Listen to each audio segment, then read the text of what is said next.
नमस्कार, all India news मध्ये आपलं सहर्ष स्वागत। मी नजीर मुलानी, ऑल इंडिया न्यूज।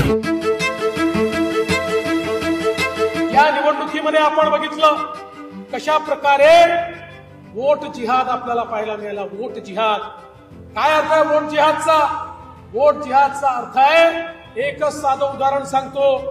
धुळ्यासारखी जागा, ज्या जागेवर 6 विधानसभेपैकी 5 विधानसभेमध्ये 1,90,000 मतांनी पुढे असलेला उमेदवार केवळ मालेगाव मध्य या एकाच विधानसभेत 1,94,000 मतांनी मागे जातो आणि 4,000 मतांनी निवडणूक हारतो।